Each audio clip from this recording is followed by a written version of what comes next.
जनसंख्या पर योगी के मंत्री का बयान, कहा हम दो हमारे तीन, कुल मिलाकर 5 होने चाहिए।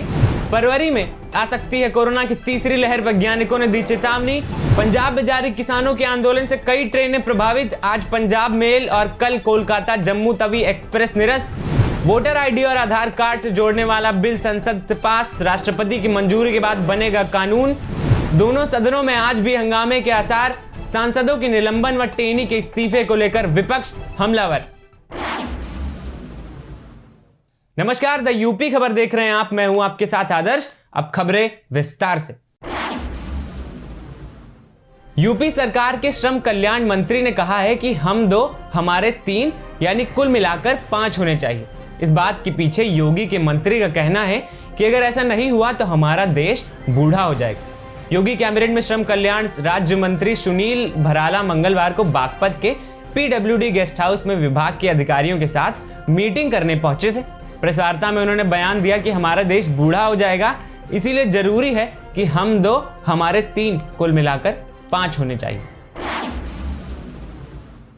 कोरोना की तीसरी लहर को लेकर वैज्ञानिकों ने अनुमान लगाए हैं कि भारत में वायरस के नए वेरिएंट ओमिक्रॉन की वजह से फरवरी 2022 में स्वास्थ्य सचिव राजेश भूषण ने कहा है कि संक्रमण को काबू करने की रणनीति पर सभी को एकजुट होकर काम करना होगा। इसके लिए कंटेनमेंट जोन चिन्हित करें, टेस्ट, ट्रैक और सर्विलांस पर जोर देना होगा। केंद्र सरकार ने कहा कि कोरोना वायरस का ओमिक्रॉन स्वरूप डेल्टा से 3 गुना ज्यादा संक्रामक है, लिहाजा राज्य त्वरित फैसले लेते हुए रात्रि कर्फ्यू और कंटेनमेंट जोन बनाने जैसे जरूरी उपायों के लिए अलर्ट रहे। इस बीच मंगलवार रात देश में ओमिक्रॉन के 220 संक्रमित मिल चुके हैं। दिल्ली में मंगलवार को 24 सहित देश में 50 नए मरीजों की पुष्टि हुई। पंजाब के फिरोजपुर रेल मंडल में किसानों का आंदोलन जारी है। ऐसे में 204 एक्सप्रेस ट्रेनें और 43 पैसेंजर ट्रेनें प्रभावित हुई हैं। मुरादाबाद रेल मंडल से गुजरने वाली 11 ट्रेनों पर भी इसका असर पड़ा है।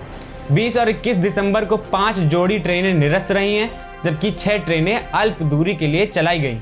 अब 22 दिसंबर को पंजाब मेल और 23 दिसंबर को कानपुर जम्मू तवी एक्सप्रेस रद्द रहेगी। वहीं कई ट्रेनों को जालंधर और लुधियाना में रोका जाएगा। सीनियर डीसीएम सुधीर सिंह ने बताया कि पंजाब सरकार और रेलवे के प्रतिनिधि किसान संगठनों से वार्ता कर रहे हैं। उम्मीद है कि जल्द ही यात्रियों की समस्याओं का समाधान हो जाएगा। वोटर आईडी को आधार से जोड़ने वाला बिल लोकसभा के बाद कल राज्यसभा में भी पास हो गया। संसद के दोनों सदन से पास होने के बाद यह बिल अब राष्ट्रपति की मंजूरी के बाद कानून की शक्ल ले लेगा।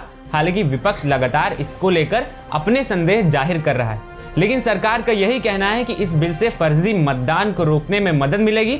राज्यसभा से आज यह बिल तमाम विपक्षी पार्टियों के विरोध के बाद भी पास हो गया। बिल पास होने के दौरान केंद्रीय कानून मंत्री किरण रिजिजू ने इसे जरूरी बताया। उन्होंने ये भी कहा कि आधार कार्ड को वोटर लिस्ट के साथ जोड़ना जरूरी नहीं है। किरण रिजिजू ने बताया कि यह स्वैच्छिक यानी वॉलंटरी है। उन्होंने कहा कि इस कदम से वोटरों को वेरिफिकेशन करने में मदद मिलेगी। इसके साथ ही आधार को वोटर आईडी लिंक करने के बाद फर्जी वोटिंग को रोकने भी मदद मिलेगी।